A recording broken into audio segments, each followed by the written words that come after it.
My name's Steve Nicholls. I'm Professor of Cardiology at Monash University in Melbourne, Australia, and I'm talking about the pooled MACE data for the CETP inhibitor Obicetrapib.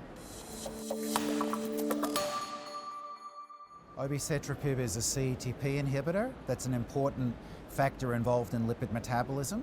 We've demonstrated in early studies that Obicetrapib reduces levels of LDL cholesterol and lipoprotein a on top of statin therapy.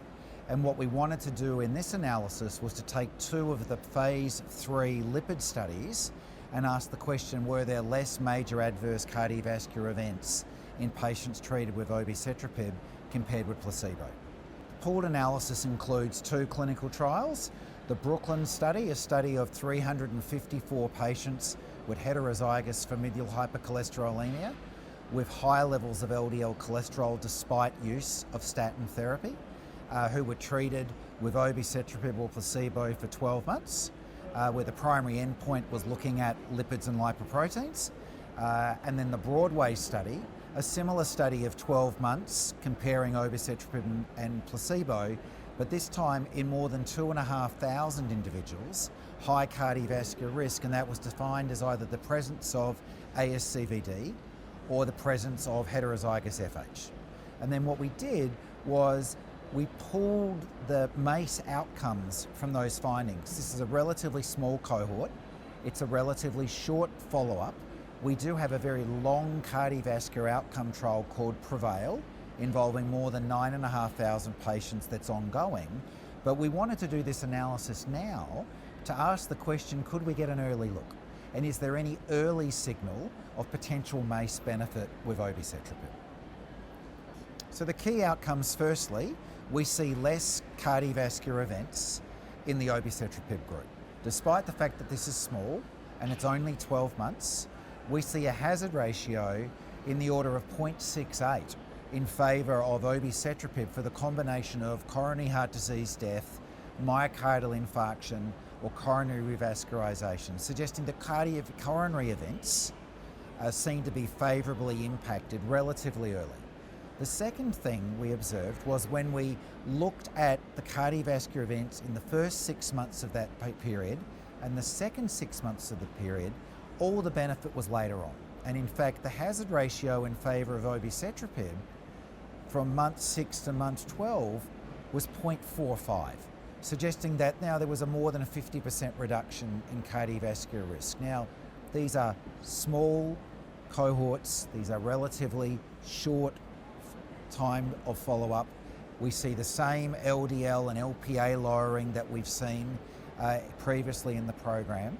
But it does give us some hope that the big outcome trial that we have ongoing may lead to cardiovascular benefit. And then the final observation was that when we looked at the relationship between lipid levels and cardiovascular risk in the study, we saw a direct relationship between higher levels of LDL, higher levels of ApoB, higher levels of Lp(a), and lower levels of HDL cholesterol, all associating with higher cardiovascular risk. So the factors that we know associate with harm are still there in the setting of this CETP inhibition. So, altogether, encouraging signs, continues to build the story of Obicetrapib potentially being quite a useful therapy in the prevention clinic.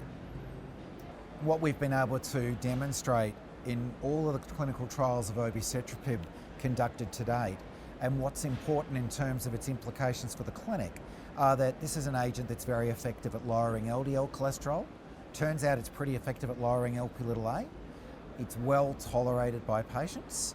We now have an early signal of cardiovascular benefit. That will need to be validated in a much larger ongoing clinical trial.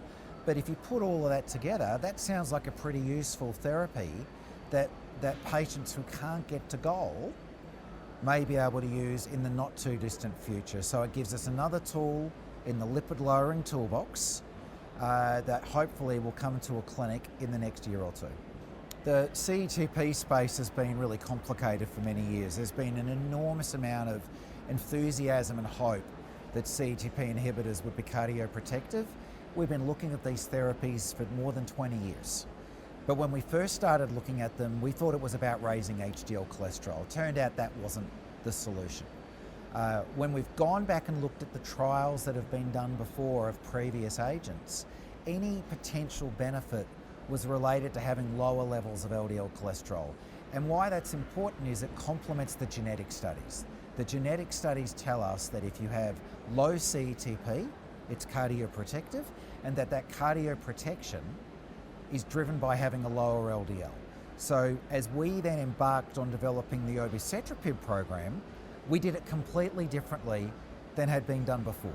We thought, let's focus on the ability to lower LDL. Let's make sure that we've got a therapy that's really good at that, which we do. Turns out it's pretty good at lowering Lp(a) as well. But then let's design a cardiovascular outcome trial of high-risk patients who have high LDL cholesterol levels, because they are the patients that still need lipid-lowering therapies and in whom we think the biggest benefit will be seen. So we think we've got the right agent, we've designed the right trials in those development programs. We've learned a lot from the trials and the therapies that have gone before. Now we just have to wait for more trials to report out, but the data we're presenting at the ESC with the pooled MACE data is another exciting, supportive chapter in the Obicetrapib story.